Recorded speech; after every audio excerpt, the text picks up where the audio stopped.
드디어 오늘이 이제 에베소서 마지막 시간입니다. 지금까지 이제 쭉 1장부터 살펴보고 또 오늘까지 10번째로 영적 전쟁이 무엇인지 그렇게 이제 살펴보게 되는데, 오늘 이제 마지막 완성인 기도에 대해서 말씀을 드리려고 합니다. 이 내용이 영적 무장의 마지막 완성이기도 하고 또 에베소서를 마무리 짓는 마지막 말씀이기도 합니다. 그리스도인의 삶을, 그러니까 그리스도의 삶을 사는 사람들하고 예수를 믿지 않는 사람들 어떻게 구분할 수 있을까요? 선행으로 구분할 수 있습니까? 아니면은 경건함으로 우리가 구분할 수 있습니까? 예수 안 믿는 사람도 윤리적으로 올바르게 살 수 있고, 그 다음에 경건하게 살 수도 있습니다. 믿지 않는 사람들도, 심지어는 성경을 읽는 사람들도 있습니다. 제가 이제 대학을 다닐 때 저희 친한 친구가 있었는데, 이제 어머님이 돌아가셨습니다. 그래서 그 친구가 갑자기 돌변해서 성경을 읽기 시작하는 겁니다. 이제 어머님이 이제 천주교 신자였는데 계속 성경을 읽길래 뭐 좀 변화가 있겠구나 이렇게 생각을 했는데, 한 일주일 만에 성경을 다 읽었다고 합니다.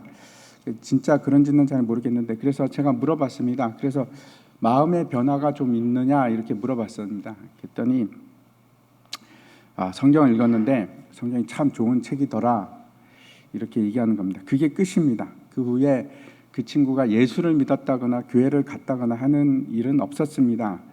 저는 이제 성경을 읽기만 하더라도 큰 변화가 있을 줄 알았는데 그렇지 않았습니다. 성령이 역사하지 않으면 아무리 성경을 읽어도 아무것도 알 수 없고 변화도 일어나지 않는 것을 제가 그때 알았습니다. 하지만 그리스도인과 비그리스도인, 믿지 않는 사람들은 명확하게 분명하게 차이나게 하는 것이 있습니다. 그게 뭔가 하면 하나님께 기도하는 겁니다. 믿지 않는 사람은 아무리 해도 하나님께 기도하지는 않습니다. 그렇지 않습니다. 예수를 믿는 사람만이 하나님께 기도할 수 있습니다. 성경은 우리에게 기도하라고 명령을 하십니다. 그래서 우리는 기도가 우리의 의무인 것을 잘 알고 있습니다. 근데 의무라는 것만으로 충분히 그 기도를 표현할 수는 없습니다. 우리가 기도를 하는 이유는 의무이기 때문도 하지만 그 이상으로 우리가 기도하고 싶기 때문에 기도합니다. 의무만으로 기도하지 않습니다. 기도할 때 우리가 평안을 느끼게 되고, 기도할 때 우리가 기쁨을 느끼게 되고, 기도하면 우리가 새 힘을 얻기 때문에 그래서 기도합니다. 기도는 의무 이상입니다. 다시 오늘 이제 사도 바울이 우리에게 어떻게 말씀하고 있는지 18절 다시 한번 보도록 하겠습니다.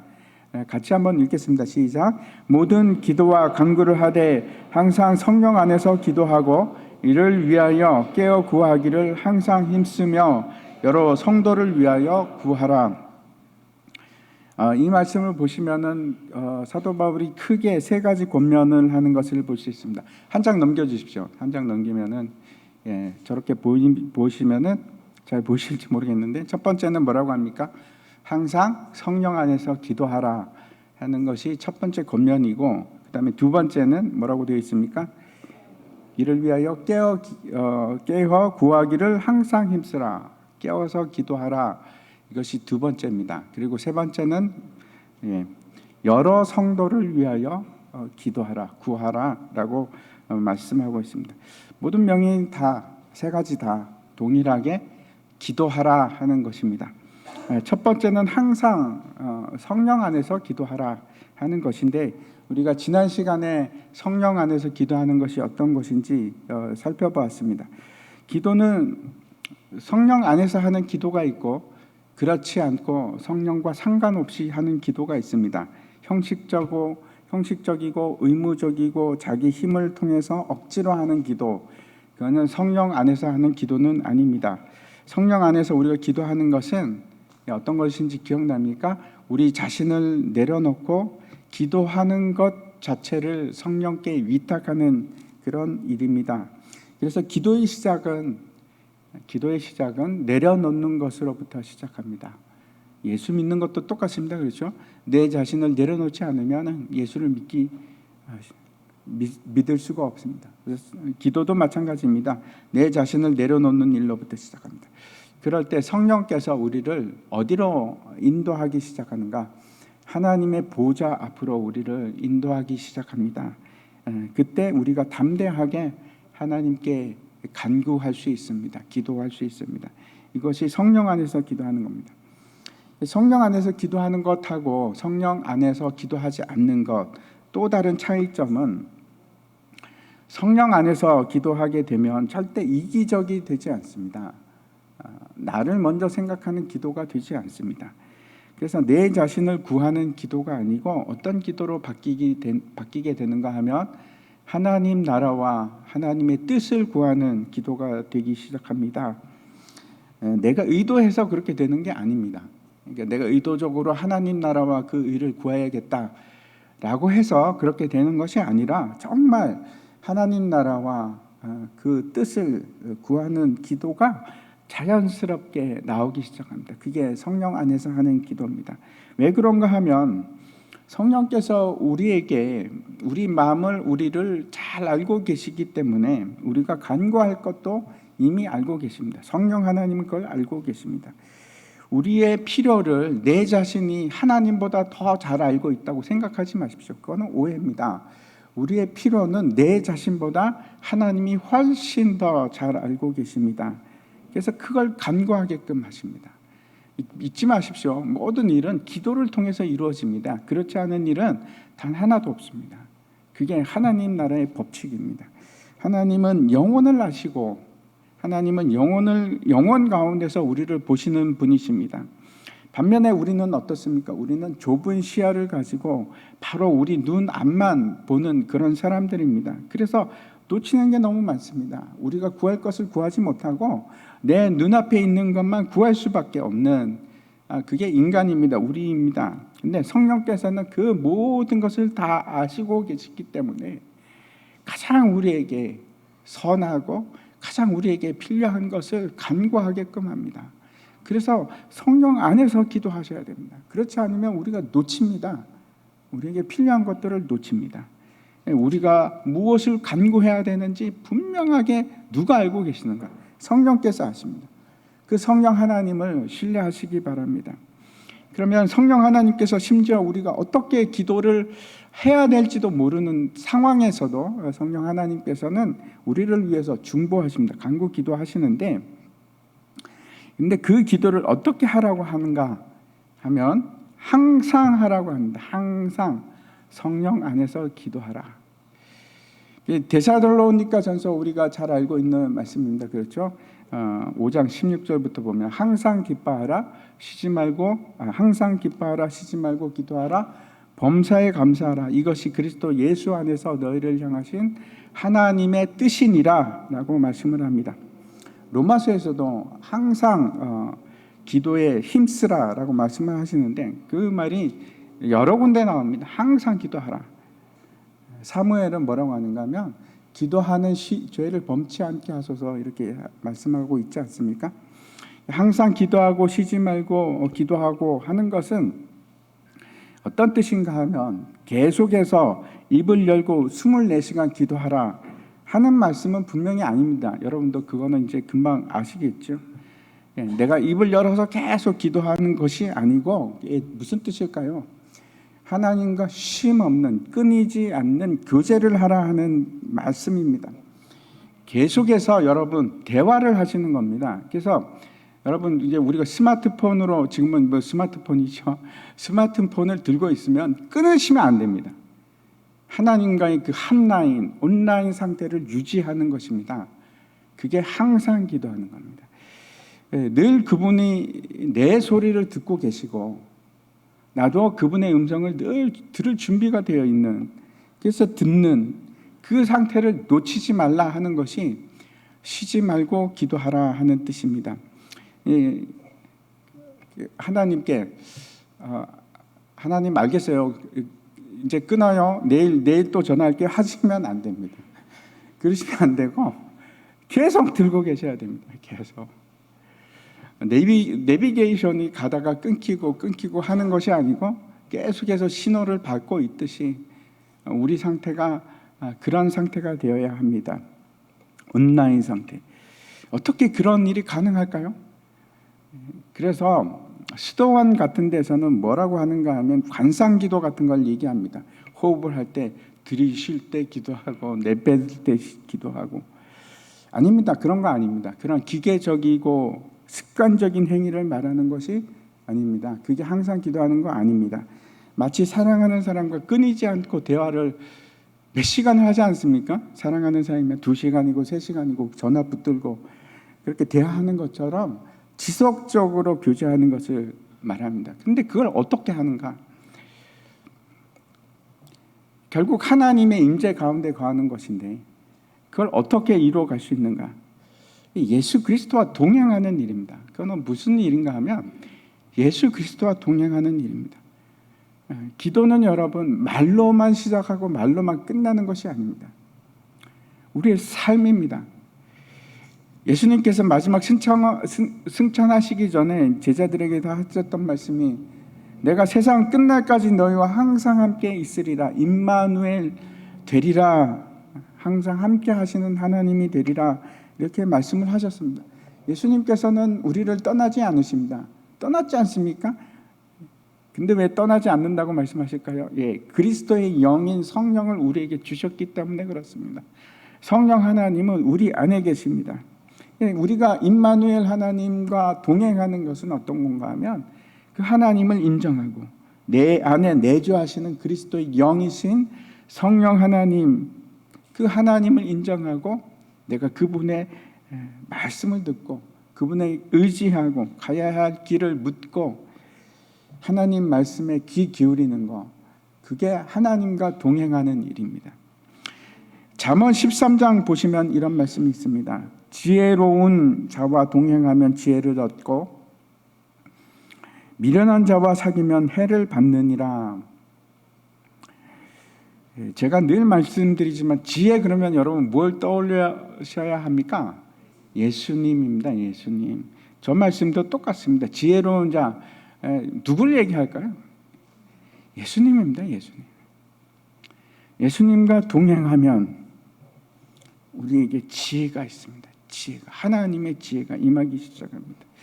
사도 바울이 고린도전서에서 이렇게 얘기합니다. 지혜 있는 자가 어디 있느냐? 선비가 어디 있느냐? 이 세대의 변론가가 어디 있느냐? 하나님께서 이 세상의 지혜를 미련하게 하신 것이 아니냐라고 말씀합니다. 항상 기도한다는 것은 다른 것이 아니라 하나님과 함께 길을 동행하는 것, 예수 그리스도와 함께 동행하는 것, 그것입니다. 그것이 항상 기도하는 것입니다.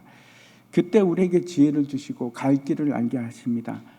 잠언 3장에 이런 말씀이 있습니다. 같이 한번 읽겠습니다. 시작. 너는 범사의 그를 인정하라. 그리하면 내 길을 지도하시리라. 이것이 항상 기도하는 것입니다.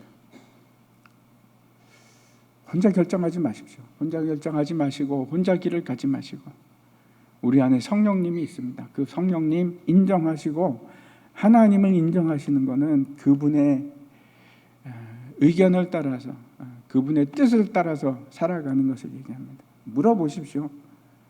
주님 물어보십시오.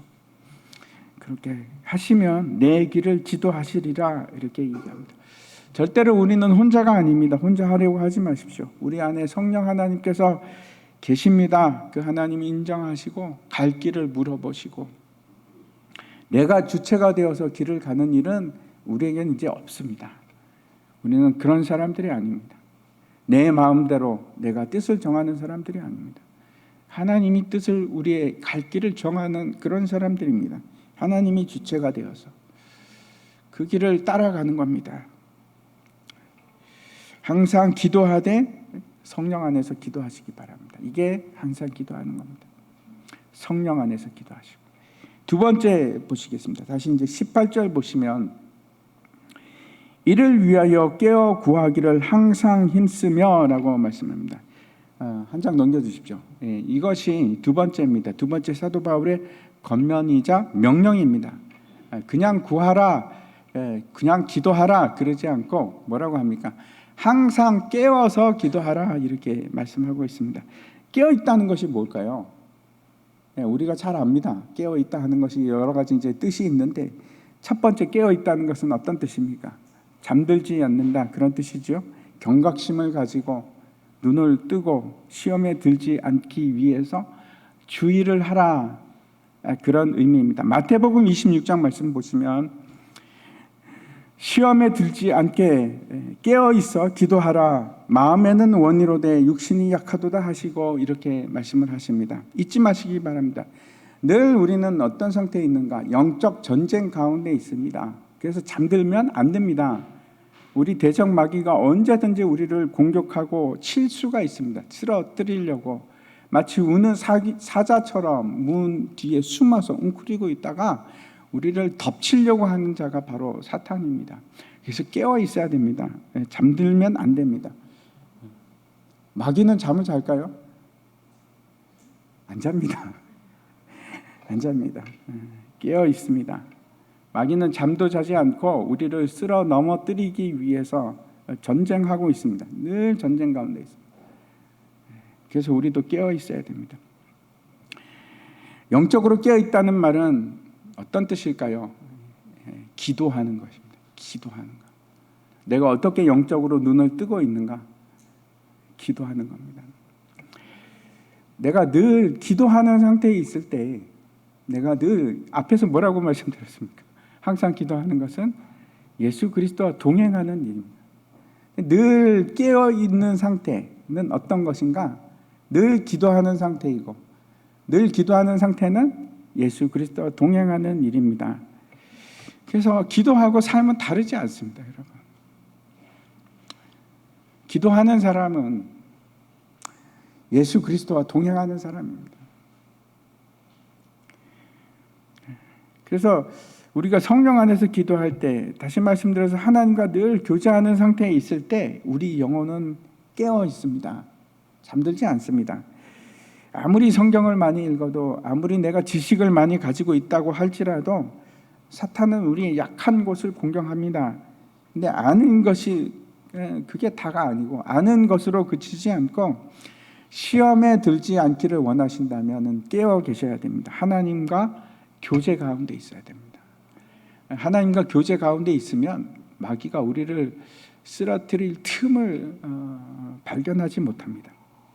다시 말씀드립니다. 기도 가운데 계셔야 됩니다. 삶이 기도 가운데 있어야 됩니다. 그게 깨어있는 것입니다. 두 번째 깨어있다는 것은 어떤 뜻인가 하면 정신을 차리고 흔들리지 않고 때를 분간하는 것을 얘기합니다. 그게 깨어있다 하는 것. 때를 분간하고 흔들리지 않는 것. 이것이 두 번째인데 베드로전서 말씀 한번 보겠습니다. 이거 같이 한번 읽겠습니다. 시작. 만물의 마지막이 가까이 왔으니 그러므로 너희는 정신을 차리고 근신하여 기도하라. 잠드신 분이 계시면 이제 깰 때가 된 것입니다. 마지막 때가 점점 더 가까이 오고 있기 때문에 그렇습니다. 그래서 코로나 사태도 여러분 그냥 보시면 안 됩니다. 모든 것이 우리에게 상황이 우리에게 말씀하는 바가 있습니다. 우리 때가 언제인지 분간하십시오.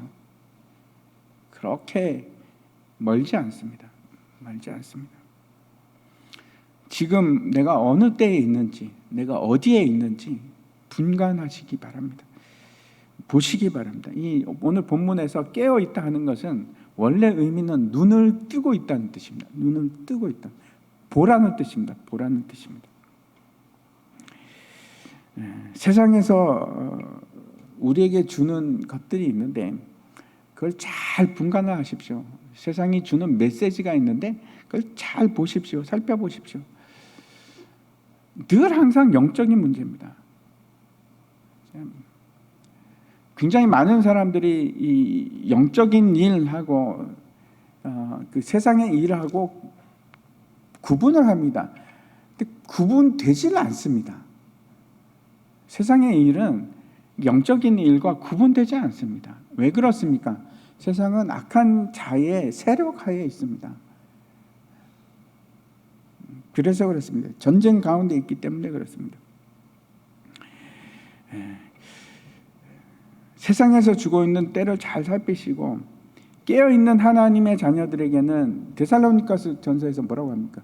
우리에게는 주의 날이 도둑같이 옵니까? 아니요, 오지 않습니다. 분명하게 말씀합니다. 세상 사람들에게, 어둠의 자식들에게는, 어둠의 가운데 있는 자들에게는 주의 날이 도둑같이 옵니다. 그런데 깨어있는 우리에게는 주의 날이 도둑같이 오지 않습니다. 우리는 압니다. 제가 얘기하는 것은 그 때와 시를 다 안다는 의미가 아니라, 이제 때가 가까웠구나, 이제 곧 임하겠구나 하는 것을 압니다. 무화과 열매가 여름이 되면은 이 잎이 파래지고 무성해지는 것을 통해서 우리가 압니다. 여름이 왔구나. 결실의 계절이 언제가 될지 우리가 예측할 수 있습니다. 어둠에 속한 자들은 뭐라고 하는가 하면은 밤에 자고 밤에 취하지만 우리는 다르다라고 얘기합니다. 왜 그렇습니까? 우리는 낮에 속한 자들이기 때문에 그렇습니다. 데살로니가 전서 말씀 한번 보겠습니다. 제가 읽어보겠습니다. 그러므로 우리는 다른 이들과 같이 자지 말고 오직 깨어 정신을 차릴지라. 자는 자들은 밤에 자고 취하는 자들은 밤에 취하되 우리는 낮에 속하였으니 정신을 차리고 믿음과 사랑에 호심경을 붙이고 구원의 소망의 투구를 쓰자. 전쟁을 준비하자라고 말씀하고 있습니다. 이것이 두 번째입니다. 깨어서 흔들리지 않고 때를 분간하는 것, 그것이 깨어있다는 의미입니다. 세 번째 깨어있다는 것은 무슨 뜻일까요? 골로새서 말씀 한번 보도록 하겠습니다. 골로새서 4장 2절 말씀인데 같이 한번 읽겠습니다. 시작. 기도를 계속하고 기도에 감사함으로 깨어있으라. 여러분 되게 놀라운 말씀입니다. 이게 제가 무슨 말씀을 드리는가 하면 깨어있다, 기도에 깨어있다 하는 것이 어떤 의미를 또 가지고 있는가? 감사한다는 의미입니다. 이거 잊지 마시기 바랍니다. 첫 번째, 여러분 깨어있다는 것이 어떤 뜻입니까? 유혹을, 시험에 넘어가지 않는 것을 얘기하고, 두 번째는 때를 분간하는 것을 말씀하고 있고, 세 번째 깨어있는 것은 감사하는 것입니다. 이게 무슨 상관이 있을까요? 왜 저렇게 성경은 말씀할까요? 깨어있다는 것은 우리가 태만하거나 무감각해지는 것이 아니고 하나님께서 우리에게 우리의 어려움과 문제를 하나님께 고할 때, 아뢰일 때 하나님께서 아무것도 염려하지 말고 기도하라, 감사함으로 기도하라 이렇게 말씀합니다. 불안해하는 것이 아니고 염려하고 두려워하는 것이 아니고 내가 무엇을 할까, 어떻게 하지, 큰일 났다 하는 것이 아니라, 걱정하는 것이 아니고 그 모든 것을 그냥 감사함으로 하나님께 아뢰라 이렇게 말씀합니다. 마치 내일이 아닌 것처럼. 내일이 아닙니다. 하나님이 하실 겁니다. 염려하지 마십시오. 내가 아뢰고 기도함으로써 그건 내일이 아니고 하나님이 일이 되시는 겁니다. 그때부터 하나님께서 역사하실 겁니다. 그래서 감사함으로 아뢰는 겁니다. 하나님께서 가장 선한 방법으로, 가장 합리적이고 가장 좋은 방법으로 그 일을 해결하실 겁니다. 그래서 감사함으로 아뢰라 그렇게 말씀하십니다. 한번 보실까요? 빌립보서 4장 6절입니다. 같이 읽겠습니다. 시작. 아무것도 염려하지 말고 오직 모든 일에 기도와 간구로 너희 구할 것을 감사함으로 하나님께 아뢰라. 어떻게 아뢰라고요? 감사함으로. 깨어 기도하는 것은, 다시 말씀드립니다, 염려하고 걱정하고 근심함으로 기도하는 것이 아니고 감사함으로 기도하는 겁니다. 그게 깨어 기도하는 것입니다. 하나님은 유한한 것을 가지고 계신 분이 아니고 그 자원이 무한하십니다. 무한한 것을 가지고 계신 분이십니다. 내가 파산을 했을지라도 하나님께 있어서 그 아무것도 아닙니다. 내가 견디기 힘든 일을 당했다고 할지라도 하나님은 그 모든 것을 해결할 수 있는 능력을 가지고 계십니다. 내가 지금 아무리 많은 위협에 처해 있고 내가 위협을 당하고 아주 심각한 상황에 있다고 할지라도 하나님의 군대는 그것을 물리칠 수 있는 힘을 가지고 계십니다. 그런 하나님이 내 아버지입니다. 그래서 감사하는 겁니다. 그게 깨어 있는 겁니다.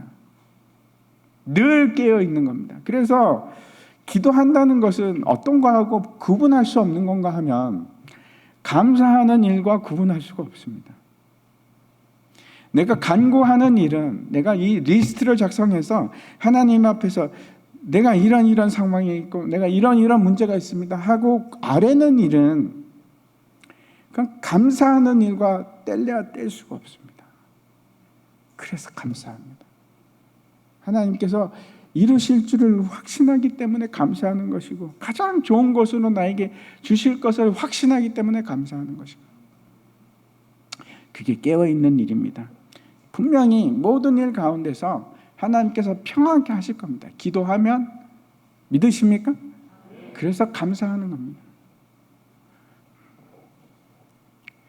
그래서 기도에 감사함으로 깨어 있으라 하는 것은 어떤 뜻인가 하면 기도할 때 낙심하지 말고 낙심하시면 안 됩니다. 기도하면 깨어 있어서 기도하라 하는 것은 낙심하지 않고 지속적으로 감사함으로 계속해서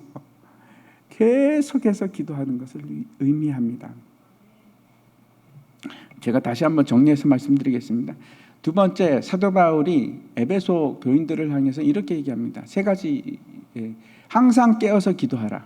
근데 항상 깨어서 기도하는 것은 어떤 뜻인가? 첫 번째는 시험에 들지 않게 깨어 있는 것을 말합니다. 우는 사자같이 우리를 삼키기 위해서 사탄 마귀가 문 앞에 있습니다. 잊지 마십시오. 그래서 깨어 계셔야 됩니다. 두 번째는 정신을 차리고 흔들리지 마시고 지금 일들을 분간하십시오. 그게 깨어서 기도하는 것입니다. 때를 분간하는 일입니다. 바라보는 겁니다. 눈 감고 주무시면 안 되고 지금 어떤 시대인지 어떤 상황인지를 보는 것을 얘기합니다. 세 번째, 놀랍게도 깨어 기도하는 것은 감사하는 일입니다. 기도할 때 감사하고 끊이지 않고 계속해서. 응답이 늦게 오십니까? 낙심하지 마십시오. 깨어서 기도하십시오. 감사함으로. 그러면 지극히 크신 하나님의 평강이 우리에게 반드시 임할 겁니다.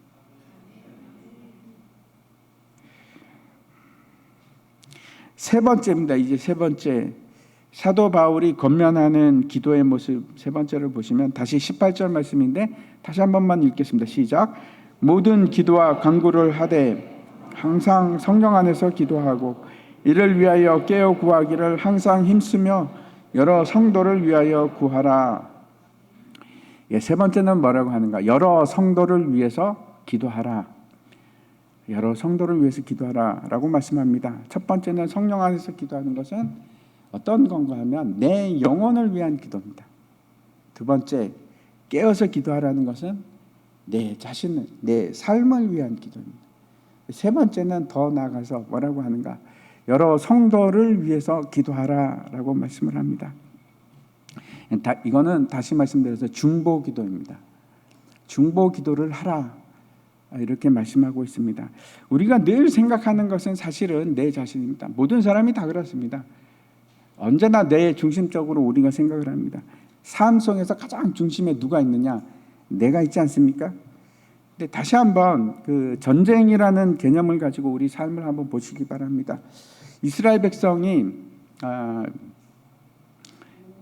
구원을 얻는 과정은 유월절 어린 양의 죽음으로부터 시작해서 긴 여정입니다. 긴 여정인데 그래서 그 긴 여정을 지나서 가나안 땅으로 들어가는 그런 일인데 그 모든 과정이 다 전쟁입니다. 근데 그 전쟁을 혼자서 싸우나요? 아닙니다. 이스라엘 백성이 함께 싸워갑니다. 그 길은 나 혼자 가는 길이 아니고 하나님의 백성들과 같이 걷는 길입니다. 수많은 믿음의 형제 자매들이 함께 가는 길이고 함께 싸우는 전쟁입니다. 나 혼자만의 싸움이 절대 아닙니다.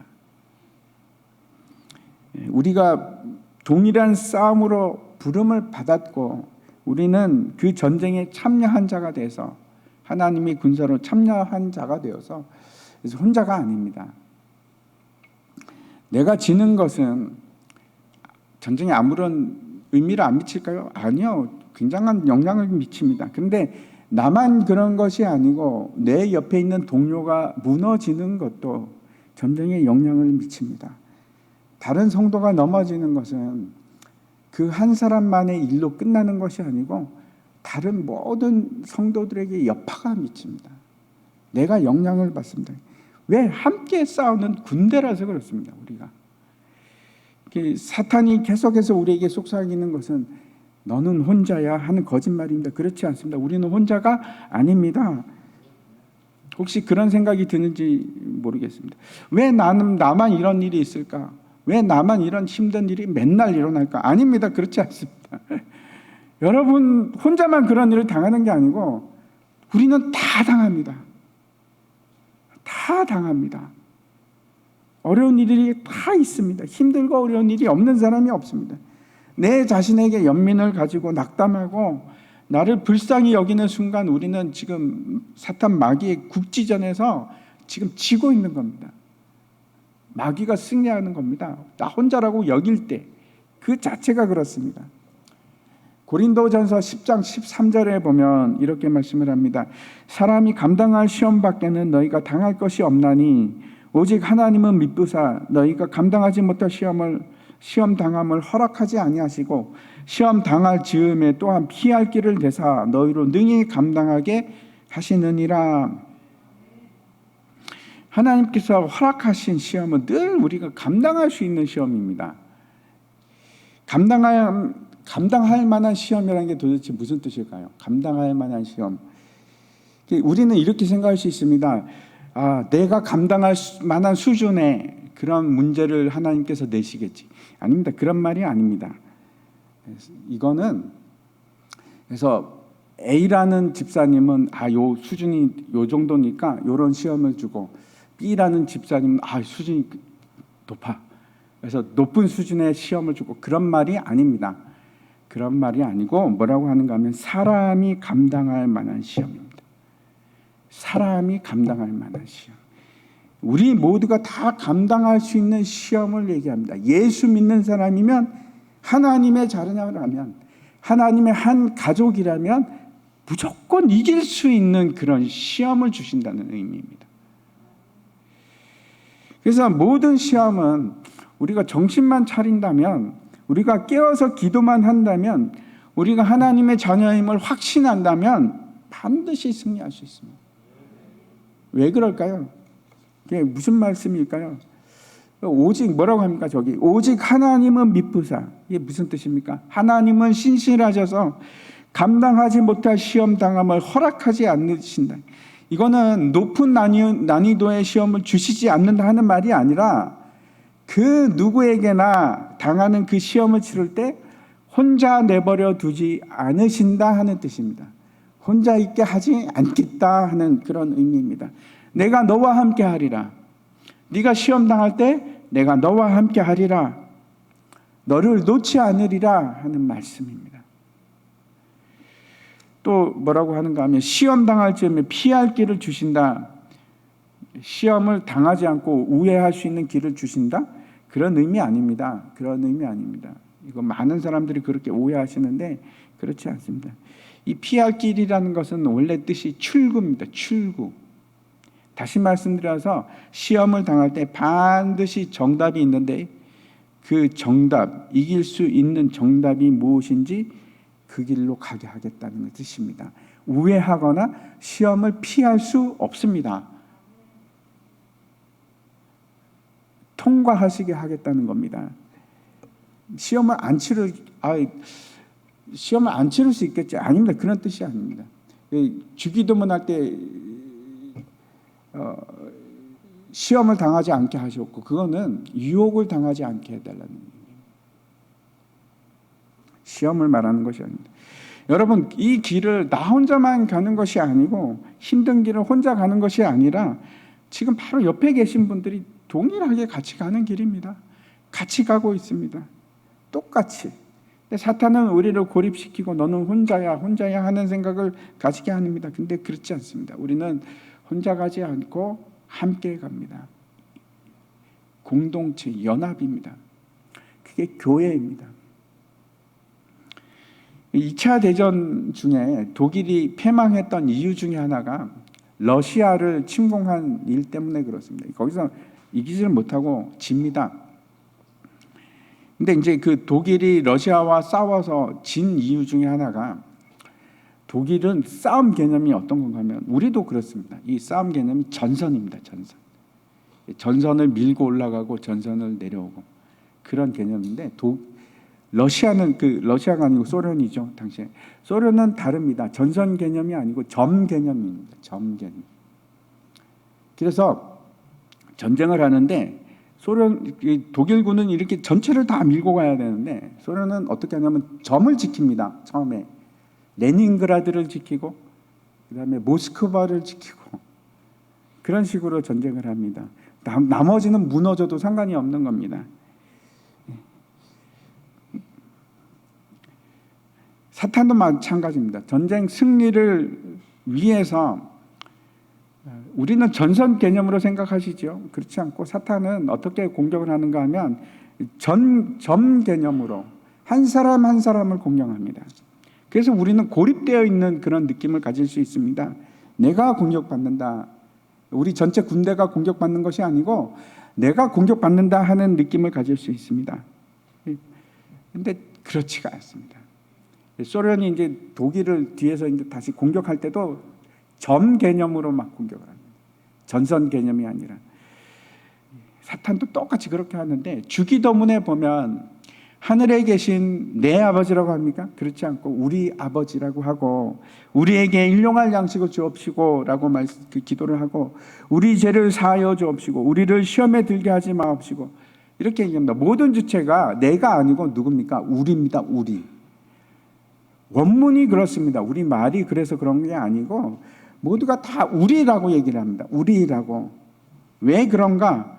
우리는 큰 하나님의 가족입니다. 하나님의 백성이고 우리 아버지에게 기도하는 겁니다. 내 아버지께 기도하는 것이 아니고 우리 아버지께 기도하는 겁니다. 마땅히 우리도 가족 구성원 한 사람 한 사람, 또 다른 사람을 위해서 그래서 기도할 필요가 있습니다. 우리이기 때문에 그렇습니다.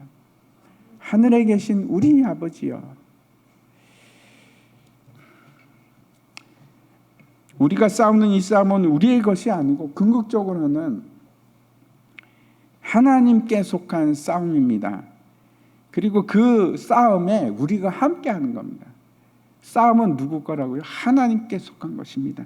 역대하 20장에 보면 그 유명한 여호사밧의 그 승리 얘기가 나오는데, 대군을 이끌고 옵니다. 암몬, 모함 그리고 마온 사람들이 연합군을 만들어서 엄청난 군대가 몰려오는 겁니다. 뭐 거기 앞에서 그때 성령이 레위 사람에게 임해서 그 레위 사람에게 이렇게 말씀을 합니다. 20장 15절 같이 읽겠습니다. 시작.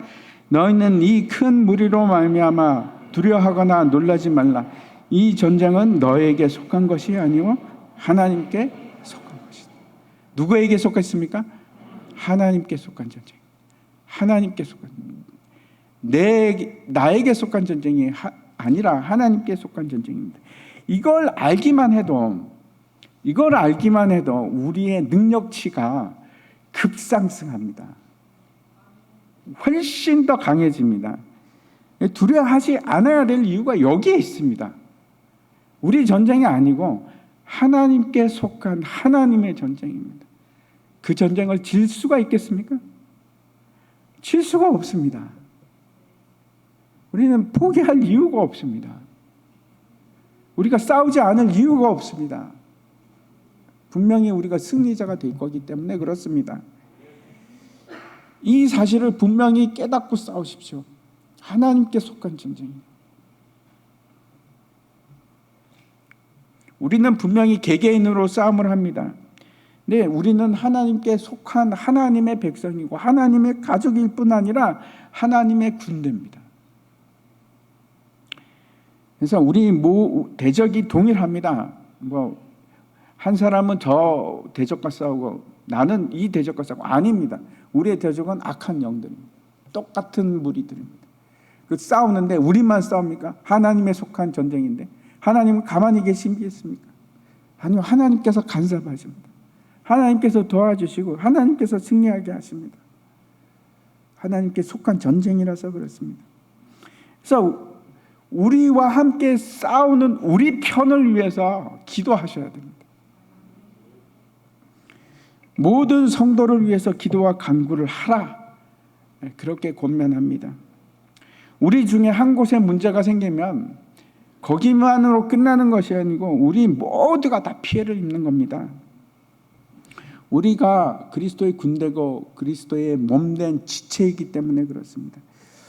우리는 본성이 다른 사람을 위해서 기도하고 또 다른 사람을 위해서 살고 하는 사람이 아닙니다. 우리는 본성 자체가 그 중심에 우리가 있는 사람입니다. 내 문제고 나를 위해서 기도하는 사람이고. 하지만 우리는 이제 다릅니다. 우리는 이전과 다른 사람이 되었습니다. 다른 삶을 살고 있습니다. 여러분은 느끼지 않을지 모르겠습니다. 근데 우리는 달라졌고 다른 삶을 살고 있습니다. 여러분이 인정하든 말든 상관이 없이 그렇습니다. 예수를 믿는 즉시 우리는 다른 삶을 살아가기 시작한 겁니다.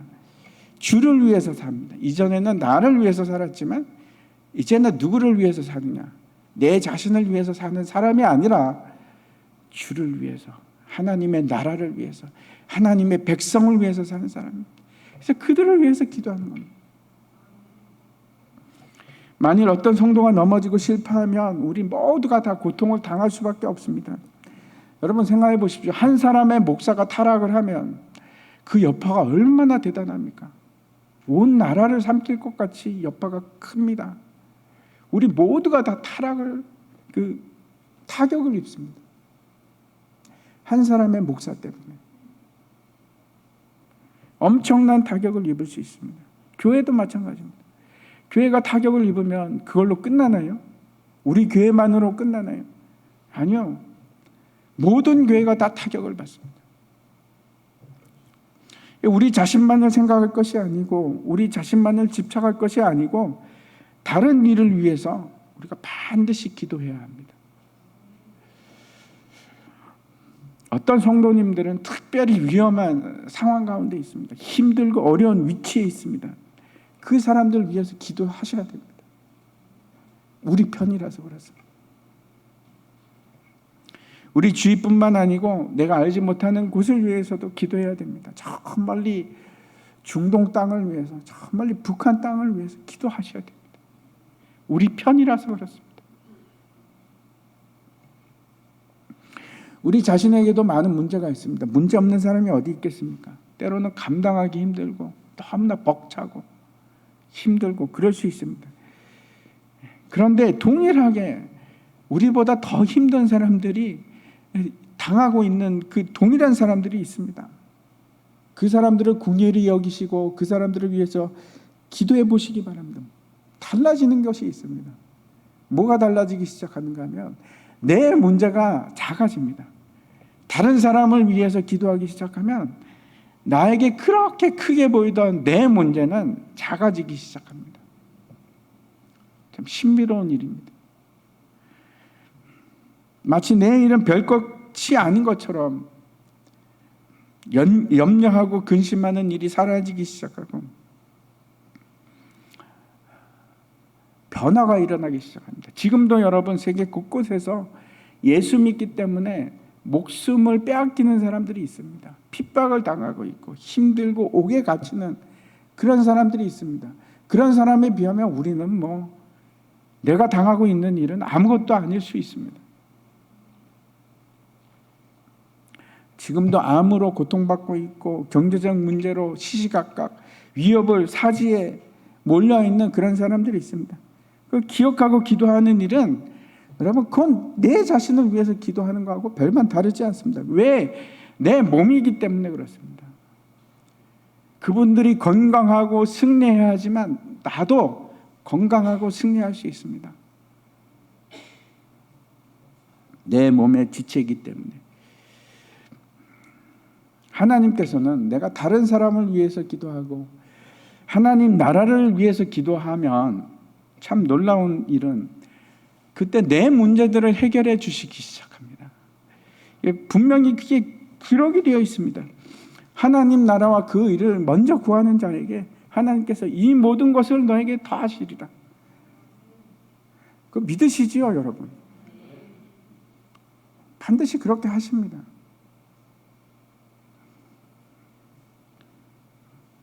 기록하셨기 때문에, 약속하셨기 때문에. 이제 사도 바울의 마지막 기도에 대한 부탁은 자신을 위한 기도입니다. 19절, 20절 말씀 같이 한번 읽겠습니다. 시작. 또 나를 위하여 구할 것은 내게 말씀을 주사 나로 입을 열어 복음의 비밀을 담대히 알리게 하옵소서 할 것이니, 이 일을 위하여 내가 쇠사슬에 매인 사신이 된 것은 나로 이 일에 당연히 할 말을 담대히 하게 하려 하심이라.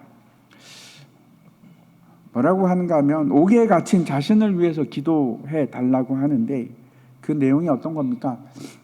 입을 열어서 복음의 비밀을 담대히 알리게 해 달라고 사도 바울이 그 기도를 합니다.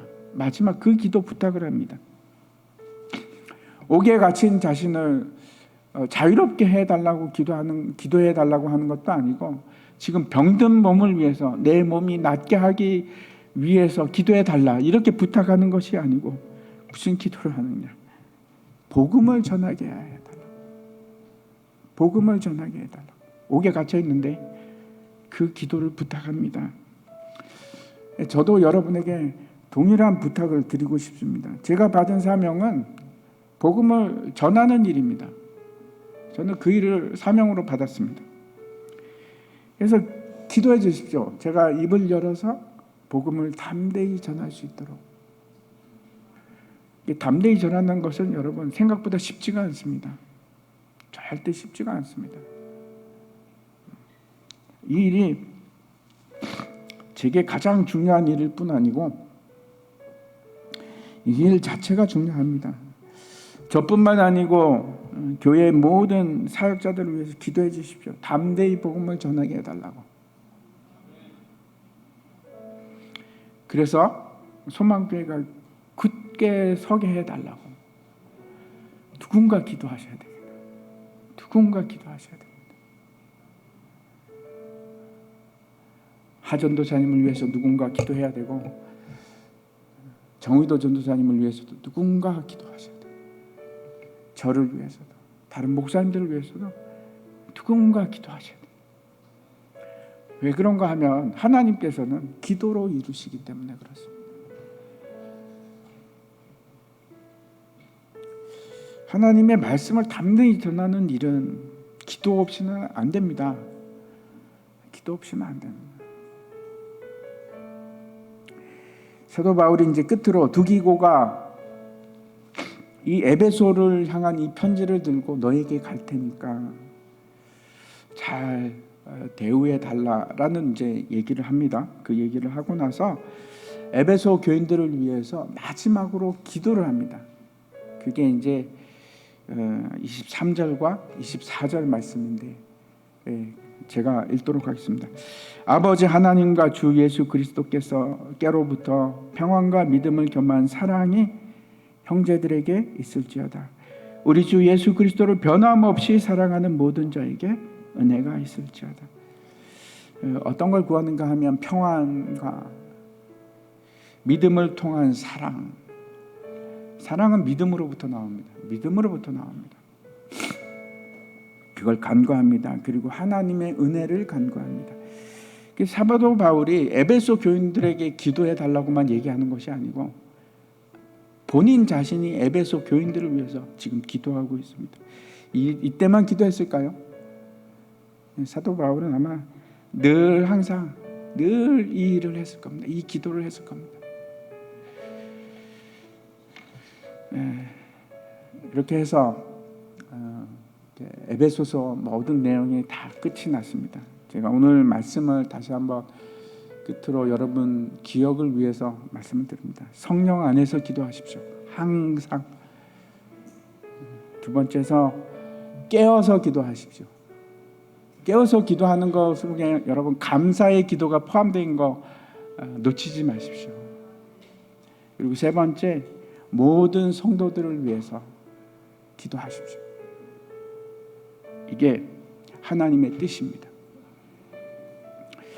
이 일을 언제까지 하시겠습니까? 예수님 오실 때까지, 예수님 다시 오는 그날까지 기도하십시다. 우리가 같이 다 함께 일어나셔서 우리 같이 찬양하기를